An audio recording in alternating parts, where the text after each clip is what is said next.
Boa tarde a todos e a todas. Me ouvem? Ok, Vanessa, faz um sinalzinho aí. Então tá ok. A gente vai aguardar uns 4 minutinhos, daí a gente inicia. Então, uma boa tarde a todos e a todas, né? Agora a gente, né, respeitando quem já acessou, a gente vai iniciar então é, a capacitação de manejo clínico das leishmanioses, né? Da leishmaniose tegumentar americana.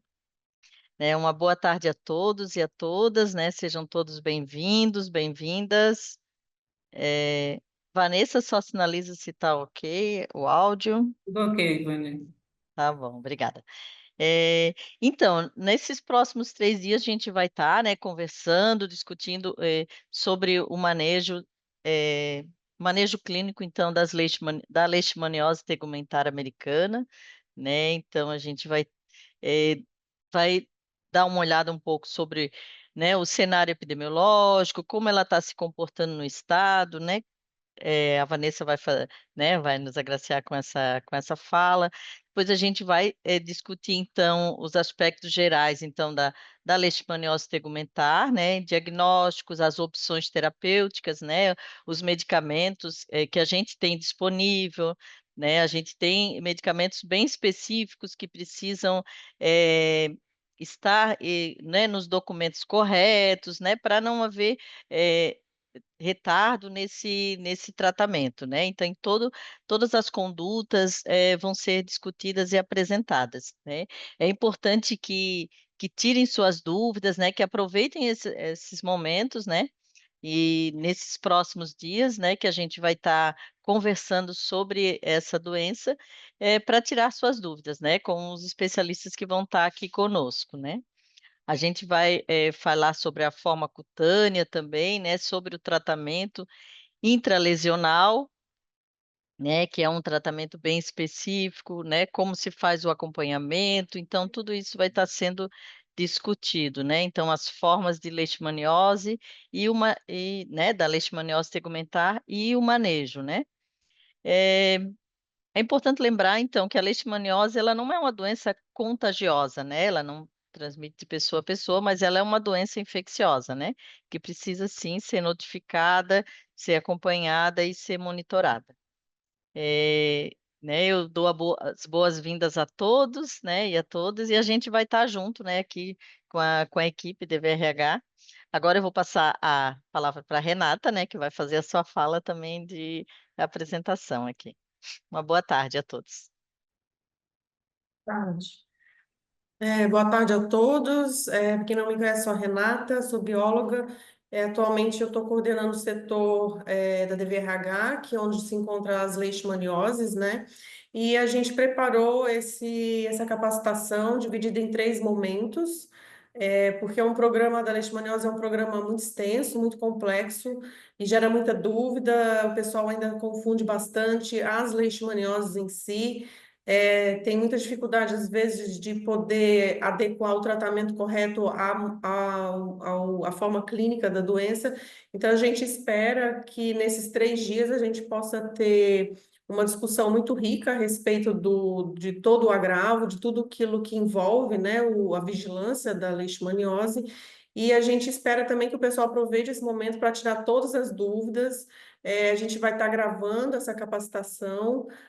Mas é sempre bom que o pessoal fique até o final, porque às vezes pode surgir uma dúvida que possa ser sanada diretamente com as pessoas envolvidas, né? A gente convidou as referências estaduais e nacionais para a gente falar e dar uma abordagem muito rica no programa que a gente sente falta, né? De trabalhar bastante aspecto mais específico da doença justamente para tirar todas essas dúvidas e todos os vícios, né, que a gente vem ao longo dos anos, a gente vem aparando esses vícios, né, de erros, de conduta, de manejo, de coleta de amostra. Então, a gente espera que isso seja bastante enriquecedor para todos, né? Então, eu vou passar a palavra agora para a Vanessa, que trabalha também na DVRH, bióloga, e ela vai dar para vocês iniciar a reunião de hoje.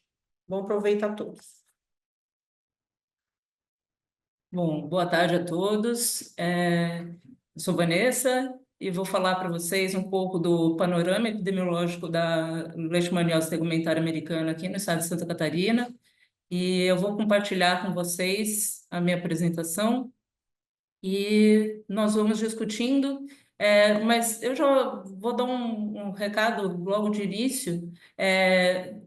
Eu vou apresentar e depois, se vocês tiverem dúvidas, eu vou ter um momentinho antes da apresentação da doutora Maria Júlia, para sanar alguma dúvida, que tenha ficado, tá, da apresentação. E, posteriormente, o mesmo vai acontecer com a apresentação da doutora Maria Júlia, tá bom? Eu peço que vocês, na impossibilidade de ativarem depois os áudios, para tirar as dúvidas, vocês coloquem no chat, tá bom? Obrigada.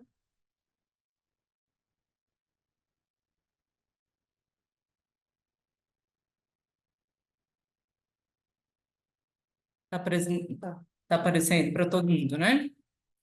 Bom, essa capacitação de manejo clínico da leishmaniose tegumentária americana, nós vimos uma necessidade de falar um pouco mais detalhadamente sobre isso, justamente como a Renata falou, para sanar dúvidas e qualquer problema que possa vir a acontecer, né, que a gente deixe bem estabelecido para vocês como ocorrem os fluxos aqui em Santa Catarina, né?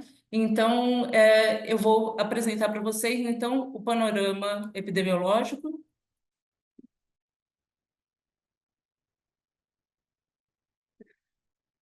Bom, começando falando sobre a leishmaniose tegumentar, que, como a Ivânia mencionou, é uma doença infecciosa não contagiosa que acomete pele e mucosas, né? E ela é causada por diferentes espécies do protozoário do gênero Leishmania. Aqui no Brasil, as principais espécies envolvidas com a leishmaniose tegumentar são a Leishmania amazonensis, a guianensis e a brasiliensis. Aqui no estado de Santa Catarina, predominantemente os casos são muito mais causados pela Leishmania brasiliensis do que pelas outras espécies. Ela é uma doença transmitida pela picada de insetos infectados por esses protozoários e de várias espécies de flebotomíneos, que são popularmente conhecidos como mosquito palha.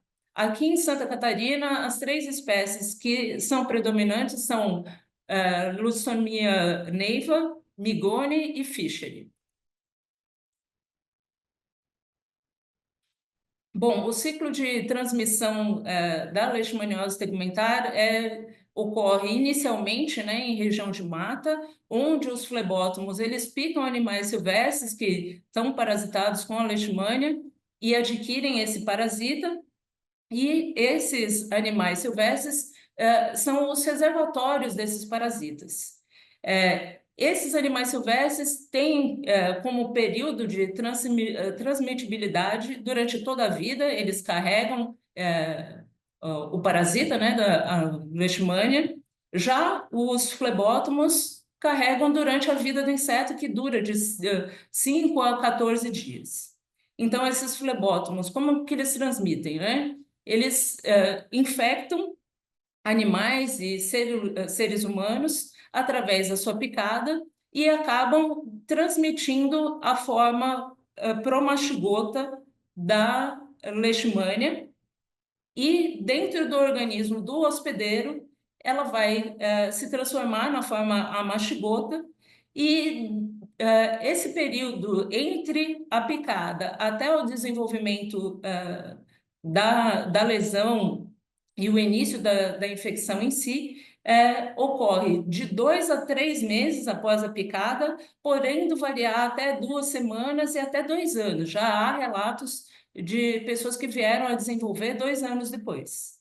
Nesse local da picada, geralmente surge uma lesão cutânea, que ela se expande, abre, ela tem uma característica muito peculiar de ter bordos elevados, um fundo granulomatoso.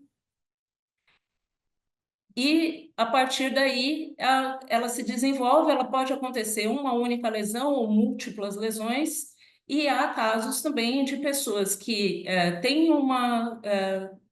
a forma cutânea durante um período da vida, ela tem uma cicatrização espontânea, e depois, anos depois, a pessoa vem a desenvolver a forma mucosa.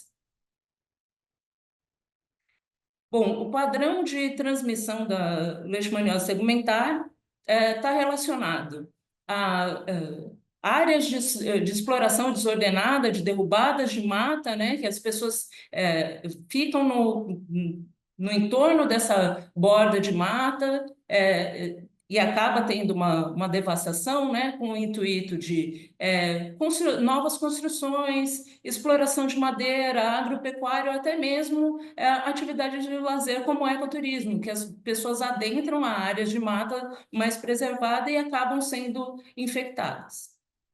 E também está relacionado a um processo migratório, né, com ocupação de áreas de encostas ou matas residuais ou matas secundárias, né, que é, por exemplo, o que acontece em muitas regiões aqui de Santa Catarina, como aqui em Florianópolis, e algumas cidades que têm como característica estarem inseridas em região de mata, como é o caso de Blumenau, Rio do Sul. Aqui eu mostro para vocês, numa imagem do Google Maps, como estão inseridas, né, as cidades dentro dessa região de borda de mata. À esquerda, Rio do Sul, à direita, Blumenau. Então, nós temos áreas urbanas convivendo com áreas de mata. Então, as pessoas que moram, né, nessas cidades com essas características de terem mata preservada no seu entorno podem estar suscetíveis a uma infecção por leishmaniose tegumentar. Aqui no estado de Santa Catarina, ao longo da nossa série histórica, né, lembrando que do início do SINAM, né, em 2007 até agora, foram notificados 624 casos, sendo que 291 deles foram considerados autóctones, ou seja, 46% desses casos. Então, nós tivemos em duas situações picos de casos autóctones, né? Que foram em 2008 e 2023, teve um número acentuado. Mas ao longo da nossa série histórica, vocês podem ver que houve um decréscimo, né, do número de casos, mas vez ou outra ainda temos casos autóctones aqui em Santa Catarina, mas nos últimos anos, devido a um movimento migratório muito grande, não só de pessoas oriundas do norte do país e de outras áreas endêmicas no país para a leishmaniose tegumentar, e também devido à migração de venezuelanos que têm vindo para Santa Catarina, muitos deles com passagem em estados que são endêmicos para leishmaniose, nós temos tido alguns relatos também de casos importados. Aqui eu trouxe um mapa para vocês com as principais cidades que têm relatos de casos autóctones de leishmaniose tegumentar. Blumenau é a principal delas, tá? Com um relato de 85 casos autóctones, seguido de Florianópolis, depois de Jaraguá do Sul e Rio do Sul também com 15 casos. E a casuística aqui da LTA em Santa Catarina, como vocês podem ver, nós temos muito mais casos em homens do que em mulheres e na forma cutânea do que na forma mucosa. Aqui na sua direita, nós também temos uma distribuição em relação à faixa etária. A faixa etária mais acometida geralmente são pessoas em idade laboral, né? Acima de 10 anos, né? Mas geralmente essa faixa vai ali entre 20 anos até beirando 60 anos. que é a nossa maior faixa de incidência, mas nós também temos aqui no estado alguns casos, um número significativo de idosos acometidos por leishmaniose, principalmente a forma mucosa, é o que tem predominado nos últimos anos nos relatos aqui em Santa Catarina. Aqui é a ficha de notificação da LTA. É um agravo de notificação obrigatória, tá? Nessa portaria de 2024, a notificação é semanal, mas, como vocês já devem ter percebido, vez ou outra eu solicito a ficha de notificação para quem não envia juntamente com as amostras ao LACEN, porque é uma exigência da Fiocruz para fazer a análise tanto para o histopatológico quanto para a PCR, eles têm exigido o acompanhamento da amostra com a ficha de notificação com os dados epidemiológicos. Então, reforço aqui a minha solicitação para quando vocês enviarem ao LACEN já mandarem uma cópia dessa ficha de notificação, assim como mandarem também os municípios mandarem para a regional e a regional nos passar com a mais brevidade possível e o mais completo possível, com os dados relacionados à investigação do caso, investigação epidemiológica. Isso é muito importante, não só para nós, mas também para as referências, tanto o LACEN aqui quanto a Fiocruz, para investirem mais esforços ainda na análise dessas amostras.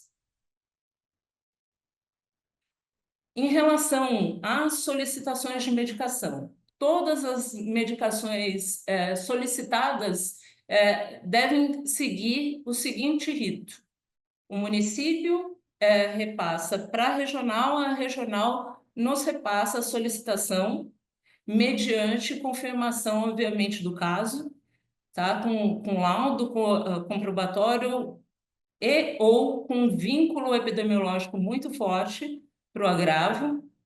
E aqui no estado, nós temos como rol de opções terapêuticas o antimoniato de meglumina, que é o glucantime, a desoxicolato de anfotericina B, a anfotericina B lipossomal e a miltefosina. A miltefosina, ressaltando, é a única opção terapêutica de uso oral, e cada uma delas tem as suas peculiaridades em relação à prescrição. O glucantime e a desoxicolato são receituários convencionais, é o receituário do próprio médico. A anfotericina B lipossomal, eu vou mostrar a seguir para vocês o formulário de solicitação, e a miltefosina, que tem também a sua peculiaridade, que é um receituário especial, que deve ser preenchido em 2 vias, sendo que uma das vias fica retido pelo dispensador. Esse é o formulário da anfotericina B lipossomal, que deve ser preenchido, se não na totalidade, o máximo de informações possíveis, se atentando à dose prescrita, dias de tratamento e número de ampolas. Já aconteceu situações da gente receber sem essa parte preenchida, e é fundamental para que a gente faça a checagem e também o peso do paciente, tá? Que já aconteceu da gente receber formulários com a dose prescrita, mas sem o peso do paciente, sem inviabilizando ou retardando, né, a liberação, porque a gente tem que checar as informações para poder fazer a liberação junto à DIAF. Aqui é o receituário da miltefosina, que, como eu falei para vocês, são 2 vias, né? Uma fica com o paciente, outra fica com a unidade dispensadora, no caso, a farmácia do município ou a farmácia da regional, dependendo do caso. E a miltefosina, além disso, tem outra peculiaridade, que é o termo de responsabilidade, que deve ser preenchido, tá? Com todos os dados do paciente. e esse termo de responsabilidade tem que ser enviado juntamente com o receituário especial.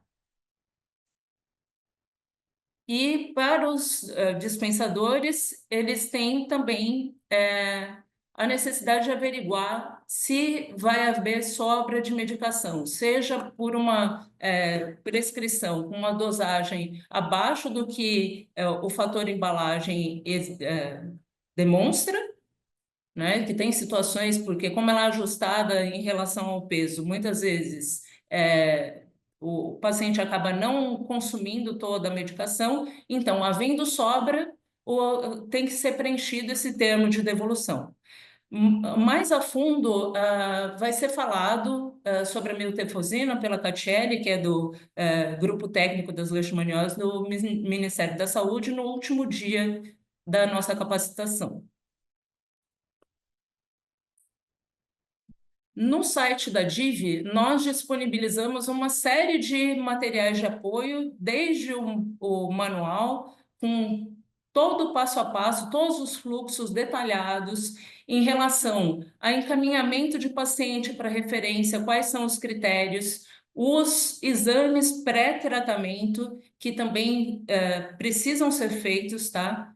Em sua totalidade, para se ter uma noção de como vai ser feito o acompanhamento desse paciente, porque principalmente pacientes que apresentam comorbidades, a escolha terapêutica tem que ser muito bem avaliada, tá? Cada uma das medicações tem a sua particularidade e tem o seu grau de toxicidade, então isso precisa ser muito bem avaliado, um a um. Os médicos que ministrarão as suas palestras vão falar das peculiaridades de um a um. E também eu deixo aqui a minha petição para vocês que acompanham os casos mais de perto, estarem atentos ao acompanhamento também de cura desses pacientes, que muitas vezes a gente perde o segmento, perde informação a partir do momento que a gente libera a medicação. Muitas vezes a gente não tem um feedback se o paciente está realmente fazendo o acompanhamento de cura, se teve alguma intercorrência na cicatrização do paciente. E os tempos de acompanhamento estão bem descritos lá no manual, a temporalidade que ela deve ser feita, e os casos, nós temos pouquíssimos casos aqui no estado, em comparação a outros estados que são endêmicos para grave. Então, é possível a gente fazer esse acompanhamento mais de perto com os pacientes e estarmos atentos até mesmo para fazermos intervenções em relação, por exemplo, a um paciente que não compareceu ao acompanhamento de cura e que muitas vezes vai voltar para o serviço com uma lesão muito mais grave, às vezes até que o primeiro tratamento, numa recidiva ou até mesmo durante esse período de um ano que o paciente deve estar sendo acompanhado. Tá? Então, se a gente puder juntar os nossos esforços, vigilância e vocês da ponta, para estarmos acompanhando esses pacientes de perto, nós estamos sempre aqui à disposição, tá? Para manter um diálogo e dar as orientações sempre que necessário. Eu agradeço a todos, eu deixo aqui embaixo o nosso e-mail aqui da DVRH e peço que a gente esteja compartilhando as dúvidas, as problemáticas em relação ao acompanhamento dos pacientes, tá? Na medida do possível, a gente se dispõe sempre a estar ajudando vocês a fazer o melhor atendimento possível desses pacientes.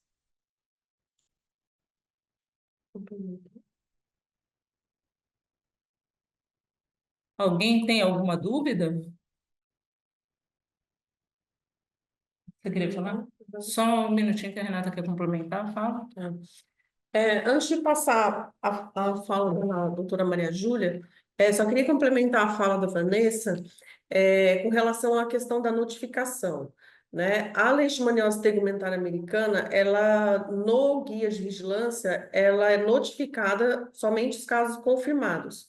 O que que acontece hoje em dia? Como a intradermo reação de Montenegro, ela foi descontinuada, que era uma reação feita a nível ambulatorial, fazer como um teste de triagem para selecionar aqueles pacientes que já tinham um certo contato com a leishmania, esses iriam ser investigados para leishmaniose tegumentar. Isso não existe mais desde 2016. Então, nós, o Estado, né, a gente conseguiu articular com todas as gerências para estabelecer no Estado de Santa Catarina que a partir do momento que você tem um caso suspeito de leishmaniose tegumentar, você já preenche essa ficha de notificação e investigação, porque ela vai ser necessária para, se tiver que encaminhar a amostra para o laboratório de referência para diagnóstico, eles sempre pedem essa ficha, e também para que o município tenha isso já documentado, porque diante da confirmação ele já vai poder depois inserir essa ficha no sistema, digitar, mas que essa ficha já esteja lá preenchida.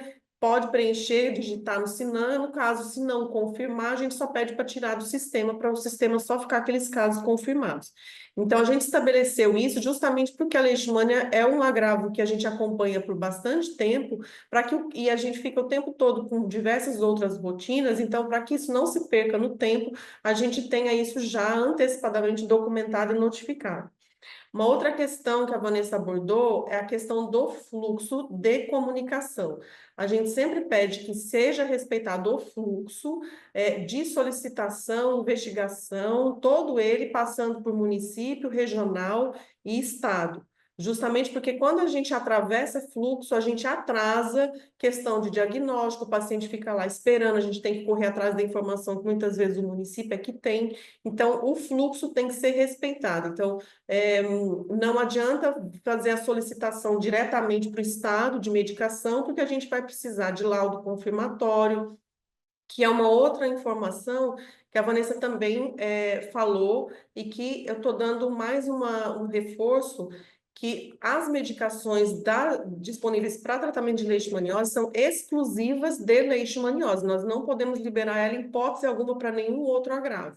Então, tem que ter o laudo confirmando que viu forma mastigota na lesão que foi biopsiada ou no exame parasitológico direto. Então, tem que estar, foram vistas formas a mastigota. Se for sugestivo, a gente não considera. Se for laudo de outro laboratório que dê a entender que é leishmania, a gente não considera. Tem que ter exatamente a confirmação do agravo ali. Tá bom? Só para complementar a fala da Vanessa, que é a nossa parte da vigilância, né?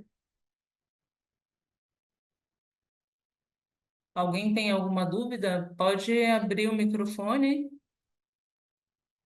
se tiver alguma dúvida.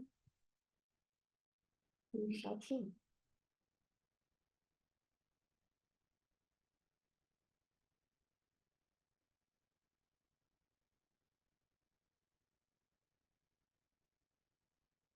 Ninguém tem dúvida?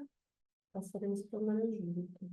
O Giovanni perguntou aqui se a confirmação laboratorial deve ser exclusivamente feita pelo LACEN.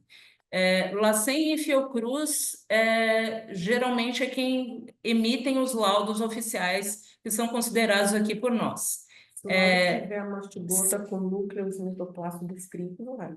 E se vier de um laboratório particular e que descreva muito bem e que ateste, escreva lá no laudo, foi descrita a forma amastigota de leishmania, nós consideramos.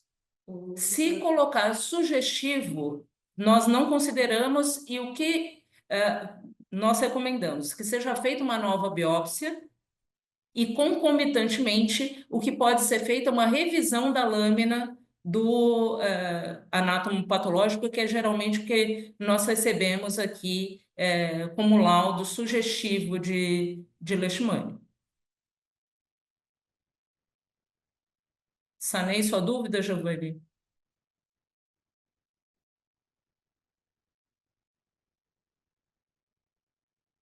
Mais alguma dúvida?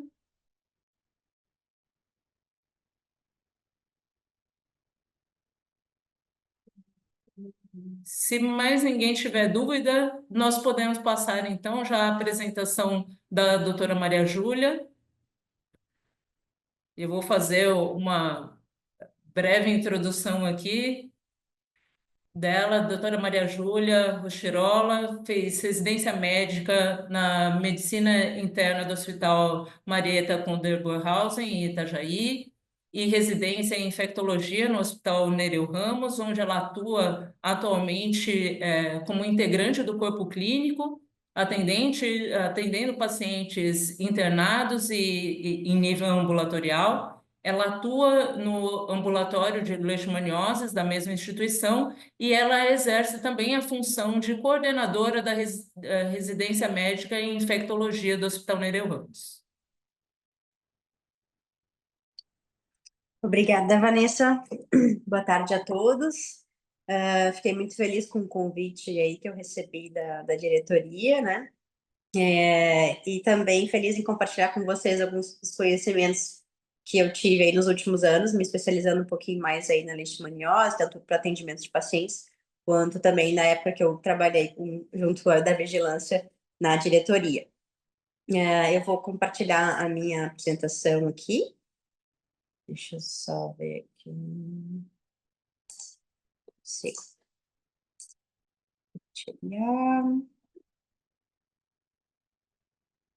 Dá para ver aí certinho? Dá sim, Maria Júlia. Então, tá. Então, eu vou começar aqui. Então, eu vou falar um pouquinho especificamente do manejo clínico, né, da leishmaniose tegumentária americana.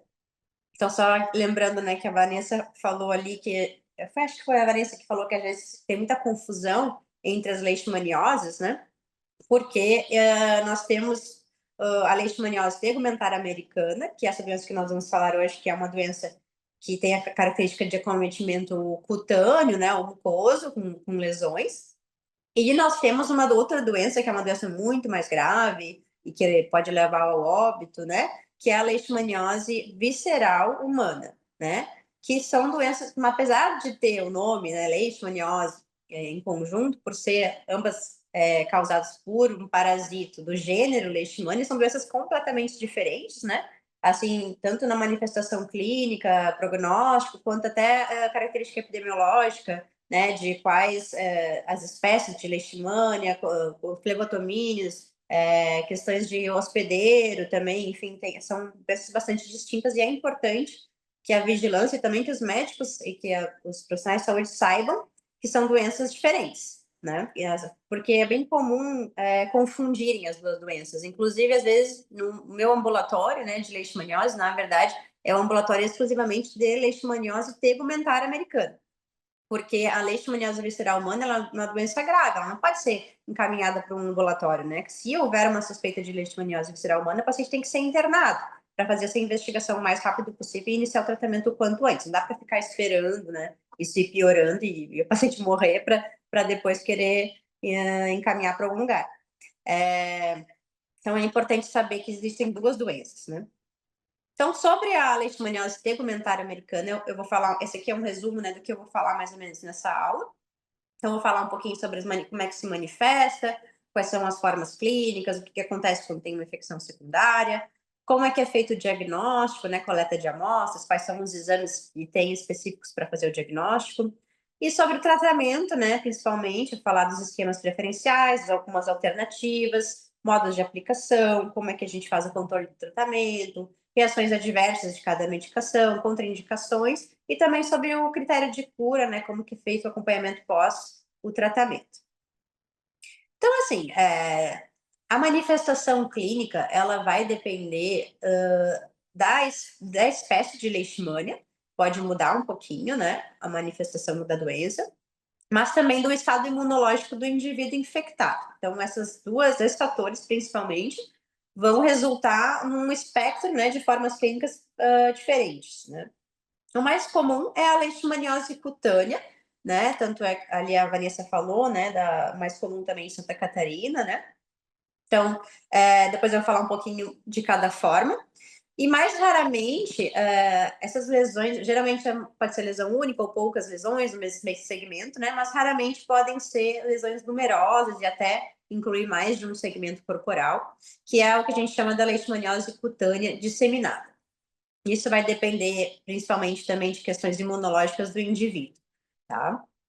E a leishmaniose cutânea difusa é uma forma bem grave também de leishmania, que a gente nunca teve causa autóctone aqui, e que está associada no Brasil com a espécie da leishmania amazonensis, né? E ela também ela ocorre devido a uma ausência, né, uma imunodeficiência muito importante da resposta celular específica, que a gente chama anergia.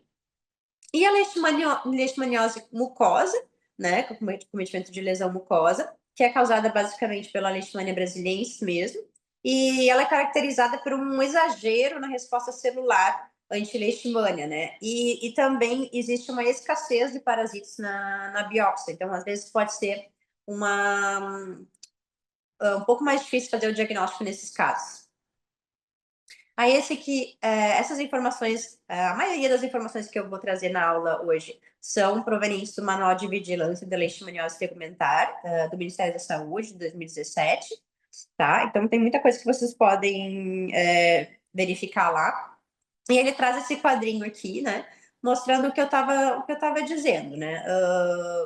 Que ali tem a leishmaniose cutânea, a direita a leishmaniose cutânea difusa e a esquerda a leishmaniose mucosa, por exemplo, né? Então, ali os agentes causadores, né? Então, a leishmaniose cutânea pode ser causada por aqueles três espécies ali de leishmania, né? Que são as principais causadoras de LTA no Brasil. A leishmaniose cutânea difusa, no Brasil, descrita somente com a amazonensis, e a mucosa pela brasiliensis ali, né? E embaixo tem algumas características, então a questão da presença dos parasitos, da resposta celular, né? Da imunidade celular, enfim, da produção de interleucinas, né? De citocinas. Então, só mostrando um pouquinho como que vai se manifestar, né? Dependendo, então, tanto da espécie quanto da imunidade do indivíduo. E só comentando assim, pessoas que têm a síndrome da imunodeficiência adquirida, né, a AIDS, elas podem se manifestar com quadros mais atípicos, têm uma tendência à disseminação, podem apresentar uma leishmaniose cutânea disseminada, elas também tendem a ter uma resposta mais ineficiente, né, aos tratamentos preconizados. Então, por exemplo, as pessoas que são portadoras de HIV e têm a AIDS, né, elas já têm indicação muitas vezes do uso da anfotericina como uma das opções de tratamento, tá? Então isso eu vou falar um pouquinho mais além na aula.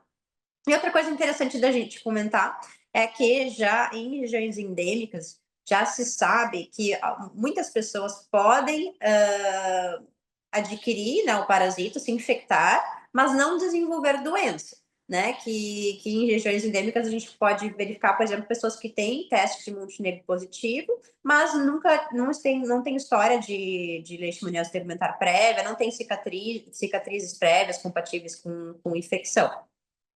Então, isso é importante para mostrar que o teste de Montenegro é um teste baseado um teste imunológico, né? Então, assim, para ver como, às vezes, é realmente um teste que era usado como triagem, né? Só para ver se a pessoa teve um contato. Não quer dizer que a pessoa vai ter uma doença, né?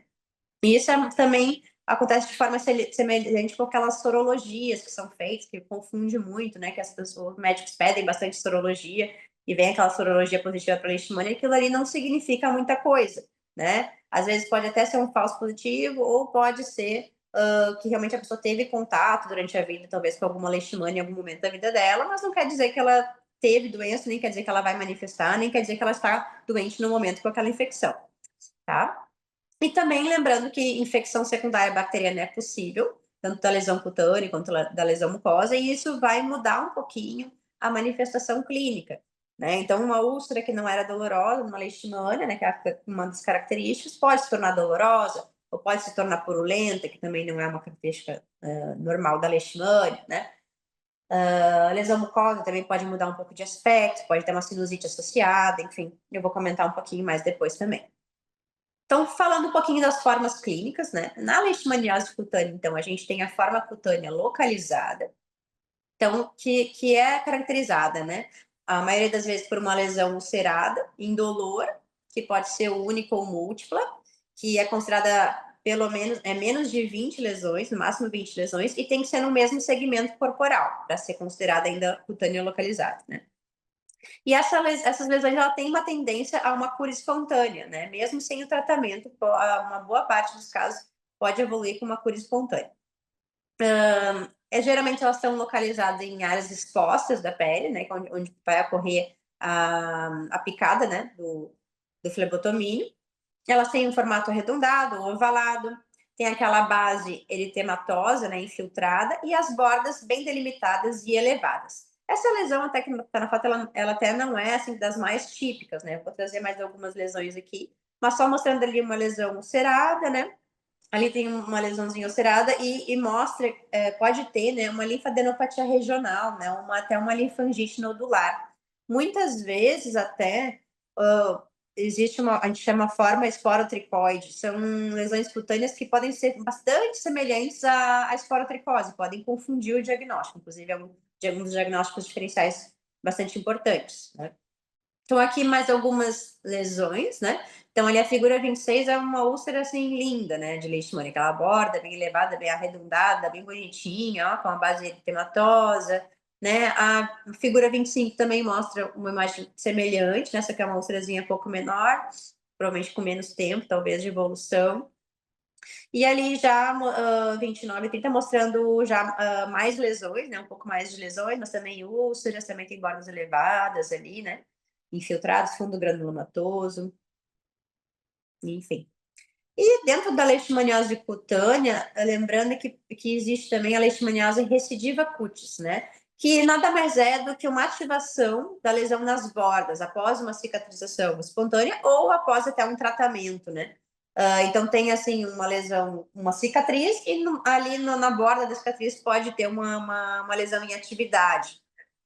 E a resposta terapêutica dessas lesões costuma ser inferior à lesão inicial, a primeira lesão que existiu, né? Quanto à forma disseminada, né? É uma apresentação rara, até 2% dos casos vão se manifestar dessa forma. E ela é caracterizada por ocorrência de múltiplas lesões, que são papulares, pode ter uma aparência acneiforme, assim, e que vai acometer vários segmentos corporais, né? Envolvendo com frequência face e tronco. O encontro do parasita, ele é infrequente, é um pouquinho mais difícil de fazer o diagnóstico ali. Pode ter adenomegalia satélite, né, linfonodo, e também, em poucos casos, pode ter sintomas sistêmicos, febre, mal-estar, dor muscular, emagrecimento, anorexia. Essa forma disseminada, ela vai ocorrer principalmente, que nem eu havia falado, né, pacientes com imunodepressão. Então, um paciente AIDS avançada, né, pode se manifestar dessa forma e vai ser um pouco mais difícil realmente fazer o diagnóstico, tanto porque vai ter vários outros diagnósticos diferenciais importantes nesse grupo de pacientes, né, quanto pela manifestação mais atípica, né, lesões são mais atípicas em vários segmentos, então pode ser um pouco mais difícil fazer o diagnóstico. E também essa ocorrência de sintomas sistêmicos que não é nada frequente em qualquer outra forma clínica da doença. E só comentando que nesses casos da forma disseminada, 30% tem a lesão mucosa concomitante, o que é muito mais frequente do que da leishmaniose cutânea em geral, né? Uma cutânea localizada, por exemplo, que até pode, em 3 a 5% dos casos, ter uma lesão mucosa concomitante. Então, aqui tem uma foto, né, do manual também, mostrando essas lesões, né? Então, ali no braço e mais de longe para ver, mostrando assim como está disseminado no tronco, né? Bastante lesões, numerosas lesões. E com mais de longe, assim, parece aquele aspecto mais acneiforme, né? Que ele comenta, né, no manual. E aí, falando aqui, continuando a leishmaniose cutânea disseminada, mostrando aqui na figura 34, né, é a mesma paciente, não, 33, eu não trouxe a outra foto, se não me engano, mas é um paciente que tem várias lesões ali na pálpebra, ali em cima da boca, né, na bochecha, no queixo ali, né, e várias lesões ulceradas, né, envolvimento da pálpebra. E na figura 34B, mostrando o paciente com uma lesão na língua, né? Paciente com acometimento mucoso envolvendo nariz e mucosa oral. E ele observa que na língua, raramente a forma clínica da leishmaniose mucosa acomete essa região. Então, é uma coisa atípica, né, esse acometimento. Então, ele mostra um paciente também com outra lesão ali no nariz, né, e nessa na língua, falando da leishmaniose cutânea disseminada.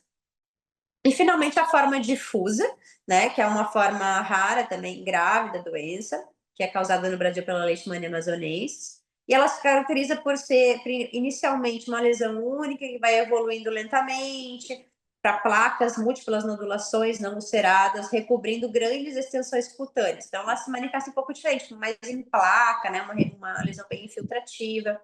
E nunca foi descrita em casos autóctones em Santa Catarina. Aqui tem alguns outros exemplos que o manual da Vigilância do Ministério traz, né? Então, assim, lesões bem infiltrativas, né? Então, aqui traz, tem um polimorfismo lesional, lesões de diferentes maneiras, né, se manifestando. E aqui entram, às vezes, diagnósticos diferenciais um pouco diferentes daqueles da cutânea. Então, por exemplo, aquela forma de Hanseníase virchowniana, né? Virchoviana, que é uma hanseníase que manifesta bem grave, também se manifesta mais semelhante, né, a essas fotos aqui que eu tô trazendo. Então, mas é uma coisa muito rara que a gente não vê muito aqui em Santa Catarina, graças a Deus, né? E falando, então, da leishmaniose mucosa, né? A leishmaniose mucosa, ela tem essa característica de acometimento secundário, que, assim, o que quer dizer isso? Que primeiro vem, então, uma lesão cutânea, né, de evolução crônica, que pode ter sido curada sem tratamento, ou ter feito um tratamento inadequado, ou até ter feito um tratamento adequado, mas depois de anos, né, geralmente menos de 10 anos, 90% dos pacientes, menos de 10 anos, vai surgir, então, com uma lesão na mucosa. E, sendo que desses 90%, 50% deles, isso ocorre nos primeiros 2 anos após a cicatrização da lesão cutânea. A maioria dos pacientes é do sexo masculino, com faixas etárias mais altas, né, que denotam essa característica de lesão secundária. E pacientes que têm lesões que tiveram, né, lesões cutâneas múltiplas, lesões extensas, com mais de 1 ano de evolução e localizadas acima da cintura, são pacientes de maior risco para desenvolver a leishmaniose mucosa no futuro. E também é interessante observar que a maioria deles, no exame, né, físico, você vai perceber uma cicatriz prévia de uma leishmaniose cutânea anterior, né? E que nem eu já tinha comentado anteriormente, a lesão mucosa ela pode surgir em cerca de 3 a 5% dos pacientes com lesão cutânea concomitantemente. Então, o paciente tem uma lesão cutânea por leishmania e concomitantemente a isso ele tem concomitantemente ele tem uma lesão em mucosa, tá? Mas é uma coisa também atípica, não é tão comum, mas isso é importante porque explica por que a gente sempre pede que todos os pacientes, mesmo aqueles que têm uma lesão cutânea única, digamos, no braço, precisam passar pela avaliação da otorrino, tá? Porque a leishmaniose mucosa, ela é mais difícil de ser tratada, ela corre mais recidiva, ela precisa de uma dose maiores de medicação, ou mais tempo de tratamento, ela muda o tratamento, né, quando tem ocorrência dela. Então, a gente precisa saber se existe ou não existe lesão mucosa também. E como é que ela se manifesta, né? Então, são geralmente lesões destrutivas nas mucosas de vias aéreas superiores, que podem causar infiltração, ulceração da cavidade nasal, do palato, da faringe, da laringe, dos lábios e até da conjuntiva. O mais comum é a úlcera acometendo a mucosa nasal, né? Que pode ocorrer perfuração, destruição do septo, né? Não é incomum, né? Principalmente aqueles pacientes que deixam arrastar por muitos anos aquela lesão, acabam não procurando porque não dói, né? Não incomoda, e aí aquilo vai destruindo realmente o septo ou perfurando, né? E inicialmente o que o paciente refere de clínica é a obstrução nasal, eliminação de crostas, epistaxe, né? Disfagia ou dinofagia, quando é uma lesão mais baixa, né? Rouquidão, dispneia e tosse. Então, como eu comentei, é um tratamento um pouco mais difícil, tem mais recidiva, tem um pouco mais de complicação, pode até ocorrer óbito em até 1% dos casos. né, que eu vou falar um pouquinho depois também.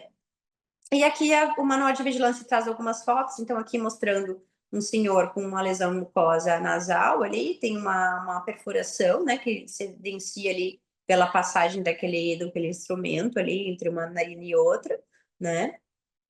E aqui algumas outras lesões também, edema nasal com ulceração na parte anterior do septo, né, na figura 56. A figura 57, uma lesão ulcerada no palato mole, né, com bordas infiltradas. E na 58 a gente tem, então, um edema nasal importante, com áreas de ulceração, crostas e edema do lábio superior. Quando a gente tem a infecção secundária, né, vai mudar um pouquinho essas características, então, né? Na lesão cutânea a gente pode ter dor local, vai ter um exudato seropurulento, pode ter crosta, né, recobrindo o fundo da úlcera. E na infecção mucosa, a gente pode ter uma rinite purulenta e broncopneumonia causada pela secreção aspirada, né, da faringe, que é a principal responsável pelos óbitos, então, nos casos da forma mucosa.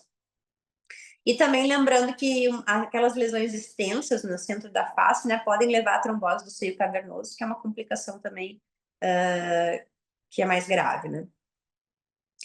E aí, então, depois a gente, né, essa questão das formas clínicas, ela é interessante, a gente tem uma ideia, né? Mas, na verdade, o mais importante é a gente saber, se aqui em Santa Catarina, né, saber se a gente está lidando com uma forma cutânea ou se é uma forma mucosa, ou as duas, né? Porque a partir disso eu vai mudar um pouquinho a escolha do meu tratamento. Então, como é que é a rotina do atendimento da leishmaniose tegumentar americana? Então, inicialmente, né, aqui em Santa Catarina, a gente tem ambulatórios especializados, né, que aqui na região de Florianópolis é o ambulatório do Nereu Ramos, mas em outras regiões tem outros locais, né? Então, em Blumenau ele tem o ambulatório da dermatologia, né, que é um centro de referência da região. E então, assim, inicialmente, a primeira pessoa que vai fazer a suspeição da doença vai ser, muitas vezes, um clínico geral, ou médico da família, né, do posto de saúde, que vai suspeitar, então, daquela lesão cutânea que não cicatriza, né, ou até uma lesão mucosa nasal, uma perfuração de septo, enfim. E vai encaminhar, então, para local de referência. No atendimento da referência ambulatorial, a gente vai coletar toda uma história clínica epidemiológica, né? Ver quanto tempo tem aquela lesão, como que ela surgiu, como que ela evoluiu, se o paciente é proveniente de uma área endêmica, né? Ou uma área suspeita. E vai fazer o exame físico ali, vai ver se o paciente tem alguma cicatriz prévia de leishmaniose cutânea, já teve leishmaniose, né? Ou às vezes eles trazem outros nomes, né? Ferida brava, ou enfim, outros apelidos da leishmaniose. Muitas vezes o paciente morou em outro local, né? Em áreas até com maior endemicidade, né? Com maior número de casos. A gente vai pensar em diagnósticos diferenciais também, né? Então, que nem eu falei, pode ter aquela forma esporotricose, o paciente tem epidemiologia para esporotricose, a gente vai também investigar esses outros diagnósticos, né? Pensar em outras possibilidades, até porque na hora de fazer uma biópsia, eu vou querer encaminhar para todas as possibilidades. Eu não vou ficar só focado na leishmaniose e esquecer todo o resto e, sei lá, encaminhar para outra pessoa, né? Eu já vou investigar todas essas possibilidades num momento só, né? Para não adiar esse diagnóstico, seja ele leishmaniose, seja ele esporotricose, seja ele paracopa, enfim, ou outro diagnóstico. E aí, então, assim, o que é um caso mais suspeito, né? Então, seria um paciente proveniente de uma área endêmica ou suspeita, né? Apresentando uma lesão cutânea ulcerada ou tuberosa, ou uma placa infiltrada, única ou múltipla, com uma evolução superior a 30 dias. Isso é importante também, né? Muitas vezes também encaminham pacientes com 10 dias de evolução, de lesão, né? Ou até menos, né? Então, isso provavelmente não é leishmaniose, né? Provavelmente é uma infecção bacteriana, enfim, tem várias outras coisas já mais agudas, assim, que podem se manifestar como lesões de pele. Então, já a leishmaniose vai ser uma lesão que vai estar um pouco mais tempo ali, né? Não vai surgir de uma hora para outra, assim, uma úlcera tão rapidamente. E só lembrar que nesse primeiro atendimento, já que eu estou com uma suspeita, eu ainda não sei se é leishmaniose ou não, né? Se tiver uma infecção bacteriana secundária, um eczema ali associado, eu já posso prescrever tratamentos, né? Ou cuidados locais, antibióticos tópicos ou orais, um corticoide tópico, né? Orientar a suspensão de irritantes tópicos, que eles gostam bastante de passar um monte de pomada, ou passa, sei lá, manteiga, isso ou aquilo que falaram que é para passar. Então, tudo isso a gente tem que questionar e suspender esse tipo de prática, né? Porque vai priorar ou vai causar uma infecção secundária que talvez não existia. E também é muito importante fazer a documentação fotográfica, porque por mais que a gente lembre um pouco de cabeça, a partir que começa a vir muitos pacientes, aquilo ali se perde um pouco, né? Então, para a gente realmente ver a evolução, é muito importante fazer essa documentação. E o diagnóstico? Então, chegou para mim aquela suspeição, eu vou ver se realmente ela suspeita que é condizente, né, com leishmaniose tegmentária americana, vou pensar se tem diagnósticos diferenciais, e aí eu vou proceder à investigação diagnóstica específica, né, para confirmar. Então, eu tenho duas possibilidades, assim, basicamente, né, que é então, eu tenho que coletar um material, ou da lesão mucosa ou da lesão cutânea. A lesão mucosa ali, aliás, cutânea, eu posso fazer um raspado da borda da lesão para mandar para o exame direto, né? Só que isso é um pouquinho mais chatinho, né? Porque às vezes é bem comum o pessoal não saber fazer direito, ou não saber onde fazer a raspagem, ou não sabe preparar a lâmina direito, chega lá no laboratório a lâmina com muito molhada, que não dá para ver nada. Então, isso complica um pouco. Porém, é uma coisa que teoricamente é fácil, né? Fácil de coletar, não é invasivo, é rápido, né? Coleta ali, manda para o laboratório, faz um exame direto, já pode vir aquele diagnóstico ali. Mas tem uma sensibilidade menor, né? E tem às vezes, a dificuldade técnica que às vezes acaba fazendo a gente orientar já a fazer a biópsia, né? A biópsia, então a gente pode fazer uma biópsia cutânea e no caso da biópsia da leishmaniose mucosa, muitas vezes a gente tem que fazer a biópsia mucosa com otorrino, com laringoscopia, enfim, às vezes é uma lesão bem mais interna, às vezes quase não visível, né? Então é bem importante também proceder a biópsia para o diagnóstico. E nessas biópsias, ou no raspado, a gente tem alguns exames que a gente pode fazer.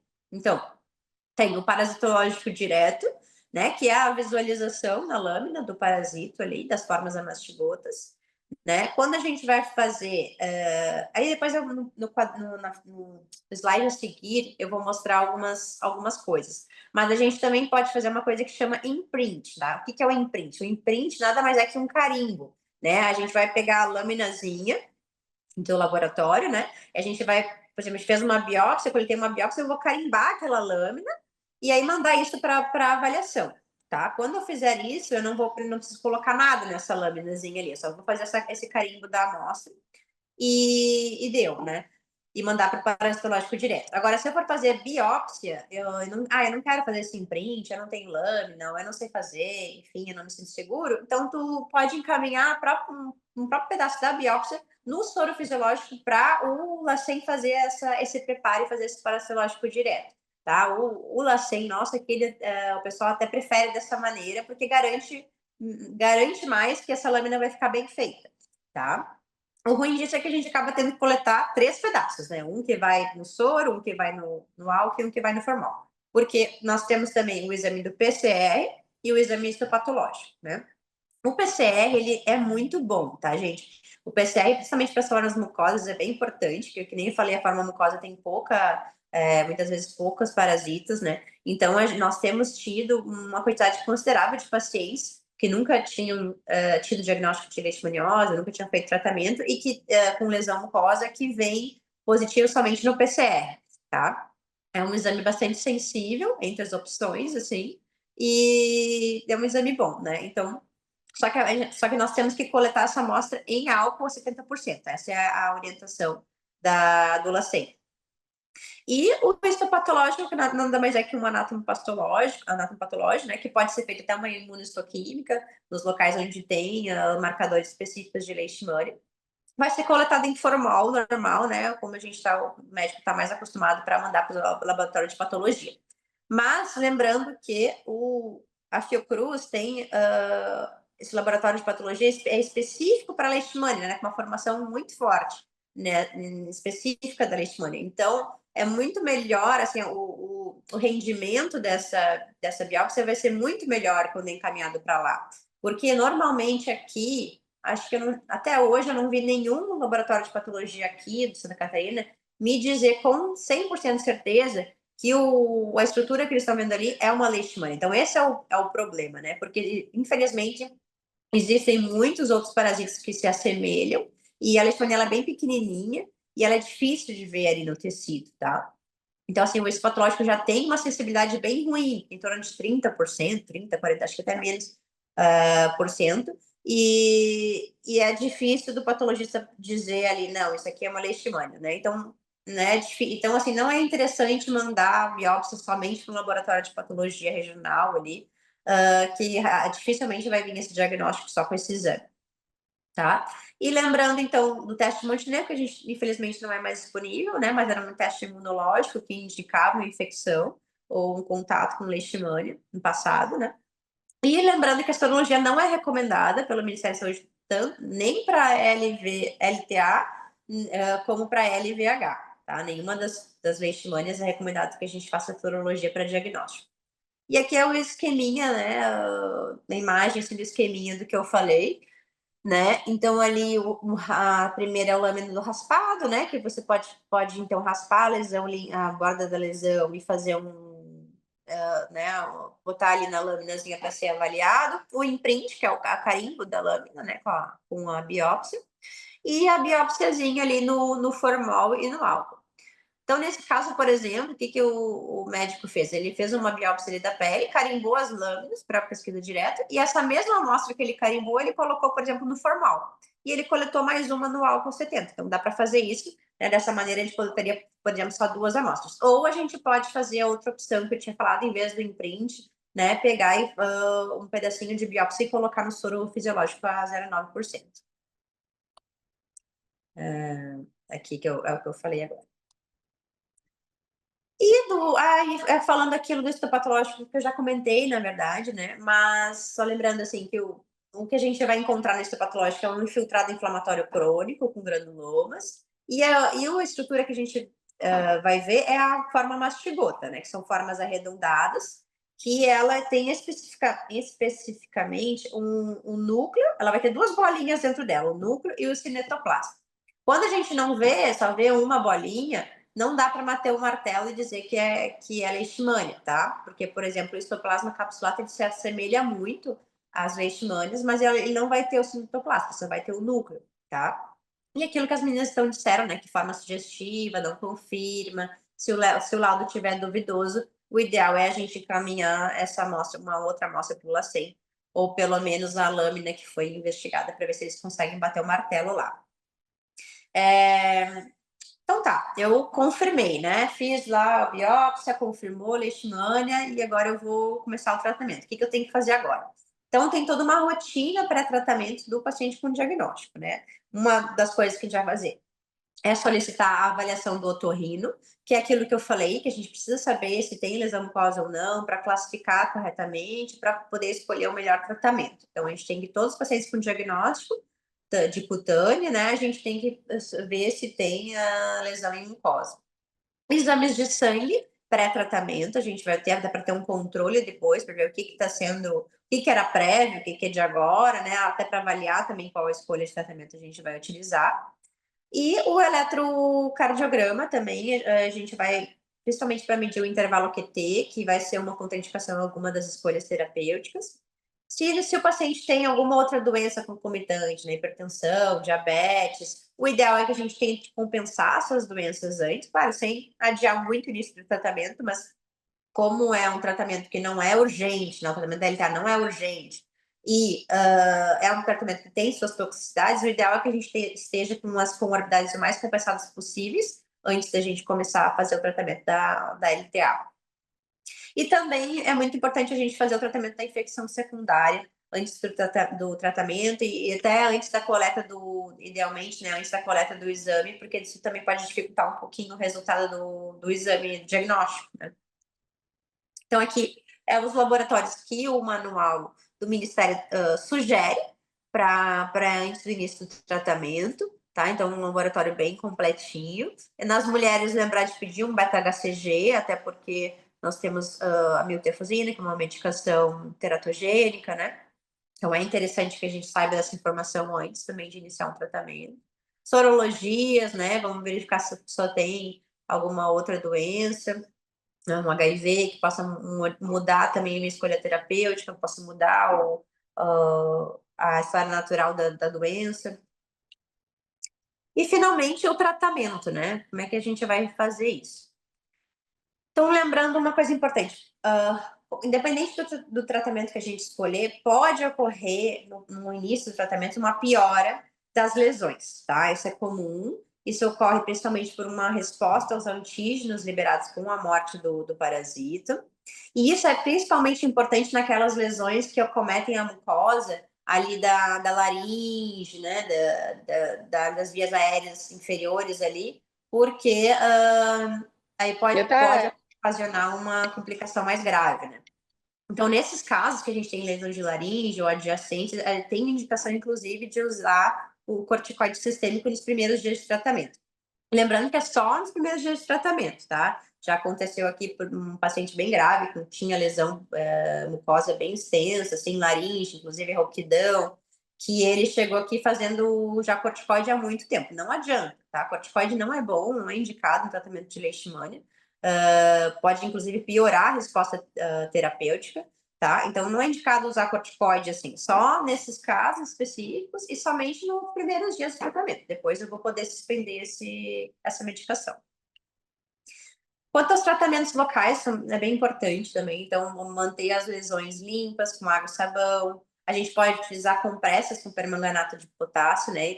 Só lembrar que tem que diluir, né? Isso para até ficar uma solução rosa clara.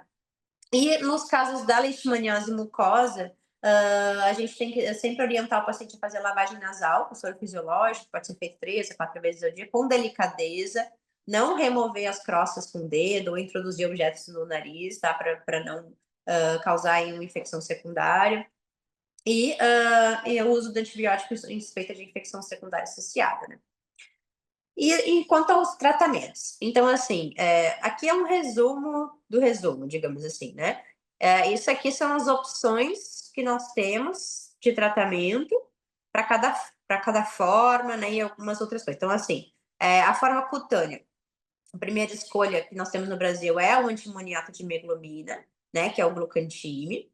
Nós temos, na forma cutânea, nós podemos fazer isso de maneira intralesional, que é sempre que dá para fazer, porque é poucas lesões, é pequena lesão, porque é numa área que pode ser aplicado, é uma das melhores coisas, tá? Porque é uma opção que é muito menos tóxica, porque é localizada, né? Eu vou aplicar aquilo e não vai ser absorvido sistemicamente, né? Vai ser naquele local, então é muito menos tóxico.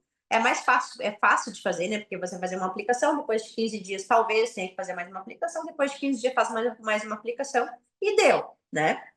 Então é simples de fazer, né?